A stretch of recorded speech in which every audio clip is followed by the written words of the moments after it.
Introduction. My story. On the final day of my sophomore year of high school, I was hit in the face with a baseball bat as my classmate took a full swing. The bat slipped out of his hands and came flying toward me before striking me directly between the eyes. I have no memory of the moment of impact. The bat smashed into my face with such force that it crushed my nose into a distorted U-shape. The collision sent the soft tissue of my brain slamming into the inside of my skull. Immediately, a wave of swelling surged throughout my head. In a fraction of a second, I had a broken nose, multiple skull fractures, and two shattered eye sockets. When I opened my eyes, I saw people staring at me and running over to help. I looked down and noticed spots of red on my clothes. One of my classmates took the shirt off his back and handed it to me. I used it to plug the stream of blood rushing from my broken nose. Shocked and confused, I was unaware of how seriously I had been injured. My teacher looped his arm around my shoulder and we began the long walk to the nurse's office. Across the field, down the hill, and back into school. Random hands touched my sides, holding me upright. We took our time and walked slowly. Nobody realized that every minute mattered. When we arrived at the nurse's office, she asked me a series of questions. "What year is it?" 1998. I answered. It was actually 2002. "Who is the President of the United States?" "Bill Clinton," I said. The correct answer was George W. Bush. "What is your mom's name?" I stalled. 10 seconds passed. "Patty?" I said casually, ignoring the fact that it had taken me 10 seconds to remember my own mother's name. That is the last question I remember. My body was unable to handle the rapid swelling in my brain and I lost consciousness before the ambulance arrived. Minutes later, I was carried out of school and taken to the local hospital. Shortly after arriving, my body began shutting down. I struggled with basic functions like swallowing and breathing. I had my first seizure of the day. Then I stopped breathing entirely, as the doctors hurried to supply me with oxygen. They also decided the local hospital was unequipped to handle the situation and ordered a helicopter to fly me to a larger hospital in Cincinnati. I was rolled out of the emergency room doors and toward the helipad across the street. The stretcher rattled on a bumpy sidewalk as one nurse pushed me along while another pumped each breath into me by hand. My mother, who had arrived at the hospital a few moments before, climbed into the helicopter beside me. I remained unconscious and unable to breathe on my own as she held my hand during the flight, while my mother rode with me in the helicopter. My father went home to check on my brother and sister and break the news to them. He choked back tears as he explained to my sister that he would miss her 8th grade graduation ceremony that night. After passing my siblings off to family and friends, he drove to Cincinnati to meet my mother. When my mom and I landed on the roof of the hospital, a team of nearly 20 doctors and nurses sprinted onto the helipad and wheeled me into the trauma unit. By this time, the swelling in my brain had become so severe that I was having repeated post-traumatic seizures. My broken bones needed to be fixed, but I was in no condition to undergo surgery. After yet another seizure, my third of the day, I was put into a medically induced coma and placed on a ventilator. My parents were no strangers to this hospital. 10 years earlier, they had entered the same building on the ground floor after my sister was diagnosed with leukemia at age 3. I was 5 at the time. My brother was just 6 months old. After 2.5 years of chemotherapy treatments, spinal taps, and bone marrow biopsies, my little sister finally walked out of the hospital happy, healthy, and cancer-free. And now, after 10 years of normal life, my parents found themselves back in the same place with a different child. While I slipped into a coma, the hospital sent a priest and a social worker to comfort my parents. It was the same priest who had met with them a decade earlier on the evening they found out my sister had cancer. As day faded into night, a series of machines kept me alive. My parents slept restlessly on a hospital mattress. One moment they would collapse from fatigue, the next they would be wide awake with worry. My mother would tell me later, "It was one of the worst nights I've ever had." My recovery, mercifully. By the next morning, my breathing had rebounded to the point where the doctors felt comfortable releasing me from the coma. When I finally regained consciousness, I discovered that I had lost my ability to smell. As a test, a nurse asked me to blow my nose and sniff an apple juice box. My sense of smell returned, but to everyone's surprise, the act of blowing my nose forced air through the fractures in my eye socket and pushed my left eye outward. My eyeball bulged out of the socket, held precariously in place by my eyelid and the optic nerve attaching my eye to my brain.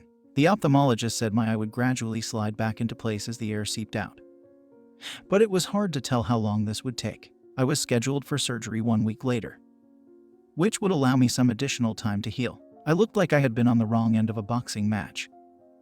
But I was cleared to leave the hospital. I returned home with a broken nose, half a dozen facial fractures, and a bulging left eye. The following months were hard. It felt like everything in my life was on pause. I had double vision for weeks. I literally couldn't see straight. It took more than a month. But my eyeball did eventually return to its normal location. Between the seizures and my vision problems, it was 8 months before I could drive a car again. At physical therapy, I practiced basic motor patterns like walking in a straight line. I was determined not to let my injury get me down. But there were more than a few moments when I felt depressed and overwhelmed. I became painfully aware of how far I had to go when I returned to the baseball field 1 year later. Baseball had always been a major part of my life. My dad had played minor league baseball for the St. Louis Cardinals. And I had a dream of playing professionally, too, after months of rehabilitation. What I wanted more than anything was to get back on the field. But my return to baseball was not smooth. When the season rolled around, I was the only junior to be cut from the varsity baseball team. I was sent down to play with the sophomores on junior varsity. I had been playing since age 4. And for someone who had spent so much time and effort on the sport, getting cut was humiliating. I vividly remember the day it happened. I sat in my car and cried as I flipped through the radio, desperately searching for a song that would make me feel better. After a year of self-doubt, I managed to make the varsity team as a senior, but I rarely made it on the field.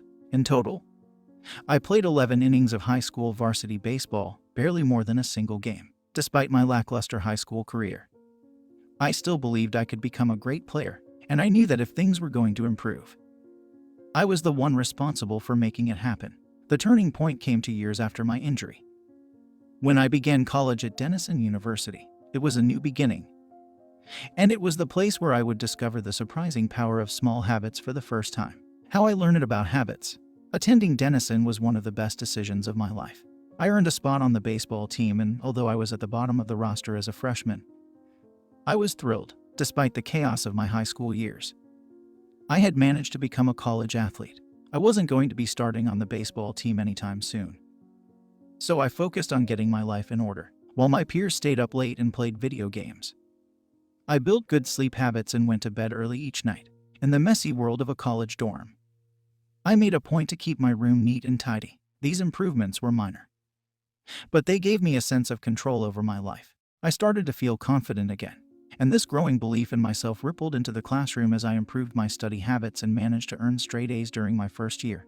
A habit is a routine or behavior that is performed regularly and, in many cases, automatically. As each semester passed, I accumulated small but consistent habits that ultimately led to results that were unimaginable to me when I started. For example, for the first time in my life, I made it a habit to lift weights multiple times per week, and in the years that followed, my 6'4" frame bulked up from a featherweight 170 to a lean 100 pounds. When my sophomore season arrived, I earned a starting role on the pitching staff.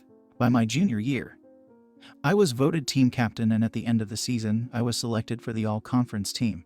But it was not until my senior season that my sleep habits, study habits, and strength training habits really began to pay off. 6 years after I had been hit in the face with a baseball bat, flown to the hospital, and placed into a coma, I was selected as the top male athlete at Denison University and named to the ESPN Academic All-America team, an honor given to just 33 players across the country. By the time I graduated, I was listed in the school record books in 8 different categories.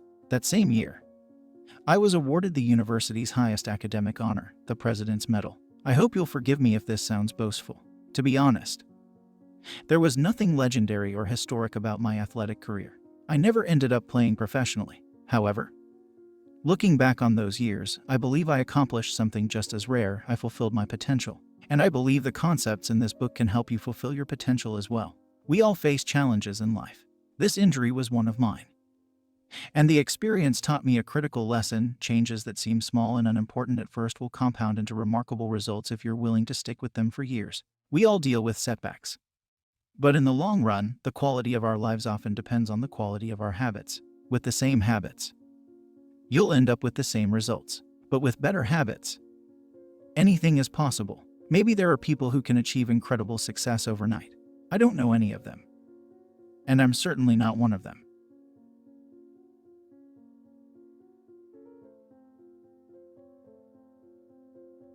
It was a gradual evolution. A long series of small wins and tiny breakthroughs. The only way I made progress. The only choice I had was to start small.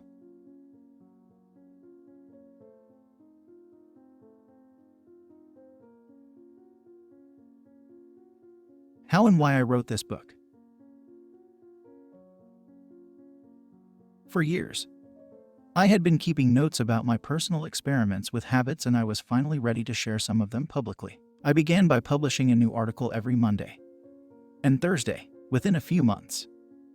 This simple writing habit led to my first 1,000 email subscribers, and by the end of 2013 that number had grown to more than 30,000 people. In 2014, my email list expanded to over 100,000 subscribers, which made it one of the fastest growing newsletters on the internet.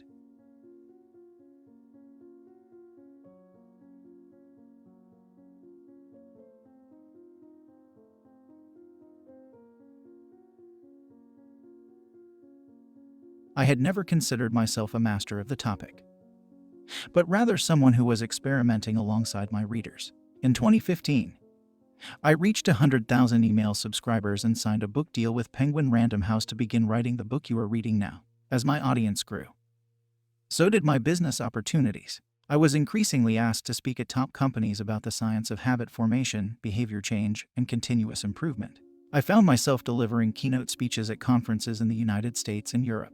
In 2016, my articles began to appear regularly in major publications like Time, Entrepreneur, and Forbes. Incredibly, my writing was read by over 8 million people that year. Coaches in the NFL, NBA, and MLB began reading my work and sharing it with their teams. At the start of 2017, I launched the Habits Academy, which became the premier training platform for organizations and individuals interested in building better habits in life and work. Fortune 500 companies and growing startups began to enroll their leaders and train their staff. In total, over 10,000 leaders, managers, coaches, and teachers have graduated from the Habits Academy, and my work with them has taught me an incredible amount about what it takes to make habits work in the real world. As I put the finishing touches on this book in 2018, JamesClear.com is receiving millions of visitors per month, and nearly 500,000 people subscribe to my weekly email newsletter, a number that is so far beyond my expectations when I began that I'm not even sure what to think of it. How this book will benefit you. The entrepreneur and investor Naval Ravikant has said, to write a great book, you must first become the book. I originally learned about the ideas mentioned here because I had to live them. I had to rely on small habits to rebound from my injury, to get stronger in the gym, to perform at a high level on the field, to become a writer, to build a successful business, and simply to develop into a responsible adult. Small habits helped me fulfill my potential. And since you picked up this book, I'm guessing you'd like to fulfill yours as well. In the pages that follow, I will share a step-by-step plan for building better habits, not for days or weeks, but for a lifetime.